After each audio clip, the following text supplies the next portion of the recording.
Saúdo a todos com a paz do Senhor. Vamos com nosso propósito, 150 salmos em 150 dias, e hoje vamos com a reflexão do Salmo 33.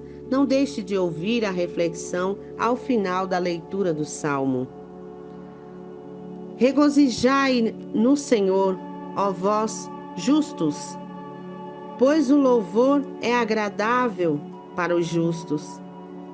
Louvai ao Senhor com harpa, cantai a Ele com saltério e com um instrumento de 10 cordas.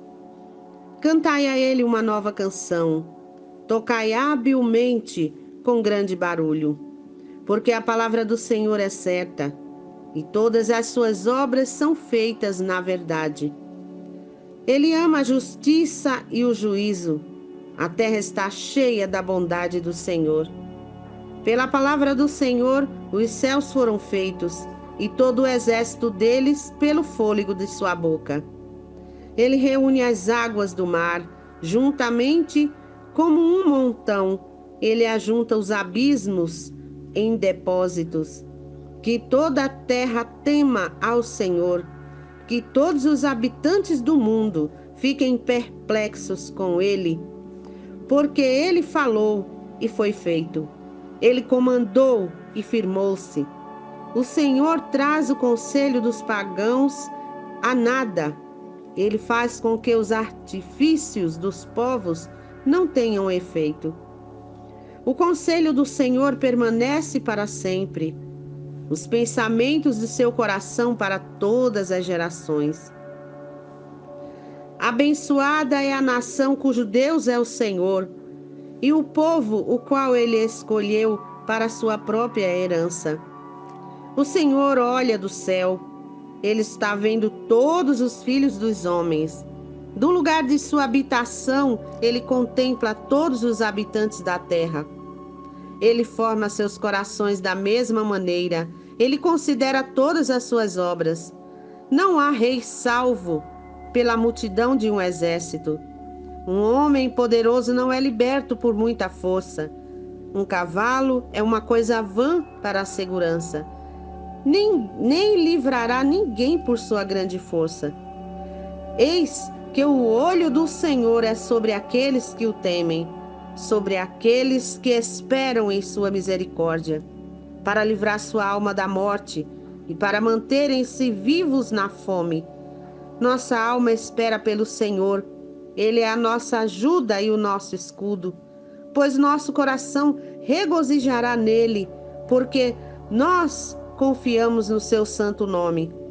Que a tua misericórdia, ó Senhor, seja sobre nós, à medida que tivermos esperança em ti. Glória a Deus. Este é um dos poucos salmos anônimos, porque a maioria são atribuídos a Davi e outros a outros autores, mas este não tem um autor definido. Em algumas versões ele tem título, em outras não. Uma tem louvor ao Criador e preservador, que é a Bíblia Almeida corrigida. A King James é onde eu li, não tem descrição de título. E segundo a introdução e o comentário de Decker Kindner, diz assim: se a forma mais pura de um hino é louvor a Deus por aquilo que Ele é e faz, aqui temos um belo exemplo. A parte principal do Salmo se ocupa com o Senhor como Criador, soberano, juiz e Salvador, enquanto o começo e o fim expressam 2 elementos da adoração: o sacrifício do louvor, prestando honrarias ao Rei tão glorioso, e uma declaração de confiança feita em expectativa humilde. Realmente é um salmo que chama os justos para louvarem a Deus pelos seus justos atos na criação. Os primeiros versículos, ele diz: regozijai no Senhor, ó vós justos, pois o louvor é agradável para os justos. Notamos que no salmo anterior, Salmo 32, é um salmo de arrependimento, de perdão. Ele inicia: abençoado é aquele cuja transgressão é perdoada, cujo pecado é encoberto. É um salmo onde Davi tinha pecado e ele alcançou o perdão pela misericórdia do Senhor. E ele diz: estai alegre no Senhor, regozijai-vos, ó justos, e gritai de alegria, todos vós que são retos de coração. Ele finaliza o Salmo 32 dessa forma. Justos aqui significa justificados. Então ele foi perdoado e ele foi justificado. Ele teve o seu pecado justificado pelo perdão. E hoje nós temos os nossos pecados justificados através de Jesus. Por isso, nós temos motivos. E aí diz: regozijai-vos no Senhor, ó vós justos, pois o louvor é agradável para os justos. Ou seja, se você se sente perdoado, se você se sente justificado, então o louvor é agradável. A gente sente o prazer de louvar.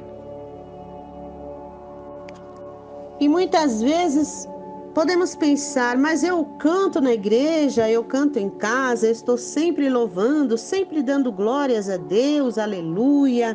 Mas aqui ele fala sobre um louvor de reconhecimento pela grandeza de Deus, pelo fato de reconhecer a soberania de Deus. E ele diz que é aquele que teme ao Senhor. Temer a Deus é um sentimento de respeito, de reverência, de entender que Ele é o Criador de todas as coisas, inclusive de nós, seres humanos. E ele diz no verso 4, porque a palavra do Senhor é certa e todas as suas obras são feitas na verdade. E o 5 diz: ele ama a justiça e o juízo, e a terra está cheia da bondade do Senhor. Pela palavra do Senhor os céus foram feitos, e todos os exércitos deles pelo fôlego da sua boca. Deus criou todas as coisas por apenas uma palavra, por palavras, porque a sua palavra tem poder. E ele dizia: haja luz, e houve luz. Ele disse: haja separação entre a porção seca e as águas, e houve separação, assim obtendo os oceanos, mares e os continentes.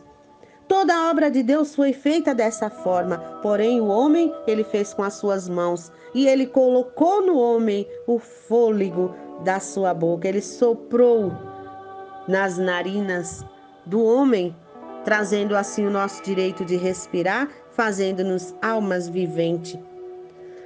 E o 12, ele diz: abençoada é a nação cujo Deus é o Senhor, e o povo ao qual ele escolheu para a sua própria herança.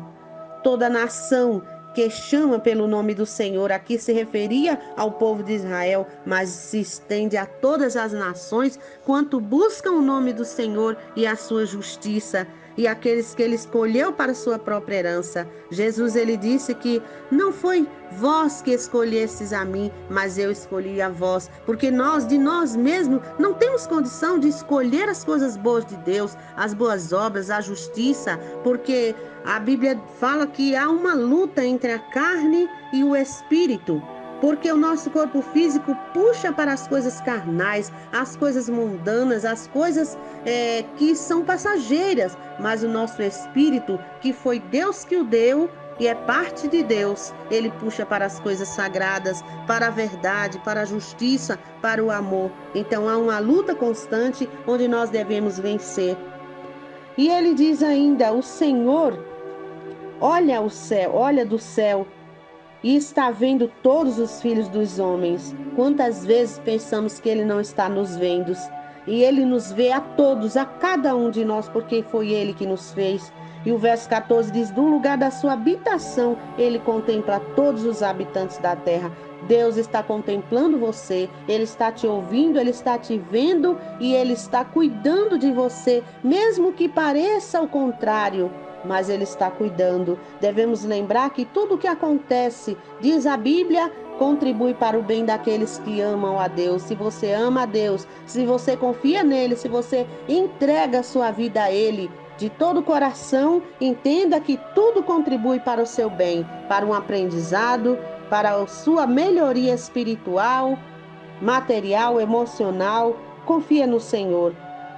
E aqui diz ainda que não há rei salvo pela multidão do exército, nem homem poderoso não é liberto por muita força. Porque os grandes exércitos na Bíblia têm mostrando vários exemplos, no Antigo Testamento mesmo, nações que foram à luta, foram à guerra com um exército pequeno. Nós vemos que Gideão tinha apenas 300 homens e foi à luta diante de uma grande multidão, de um grande exército, mas louvaram ao Senhor, confiaram na força do seu poder e eles foram vencedores. Então não é a muita força, não é a nossa capacidade humana que nos faz vencer, é reconhecer que toda a nossa capacidade, que toda a nossa força vem de Deus e que é Ele que vence por nós quando entregamos tudo a Ele. Louvado seja Deus.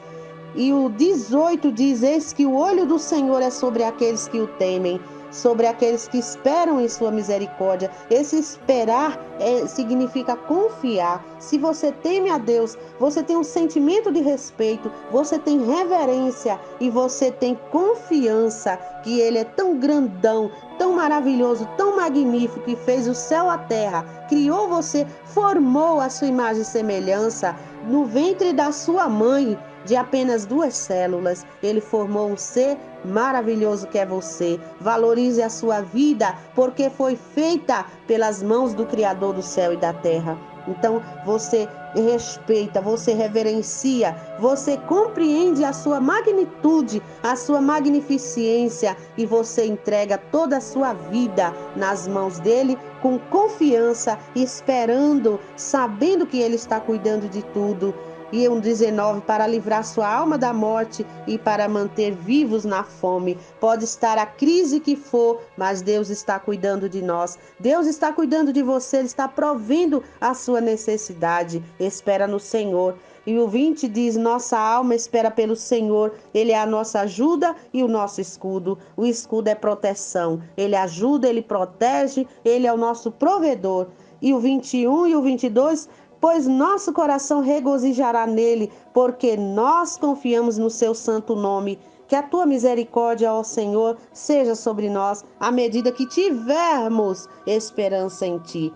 Então nosso coração já vai se alegrando, se alegre porque Deus está cuidando de você. Se você professa o nome de Deus, se você teme ao Senhor, se você espera com confiança no Senhor, fica firme, porque Deus está cuidando de você. Louve ao Senhor, procure a reverência de afastar os pensamentos contrários, de afastar tudo aquilo que vem macular, manchar o nosso louvor. Que quando estivermos louvando a Deus, seja com a nossa vida, seja com a nossa fala, seja com o nosso cântico, que seja um momento específico dedicado a Ele, com atenção plena, pensando na sua grandeza. Que Deus nos abençoe. Um beijo no coração.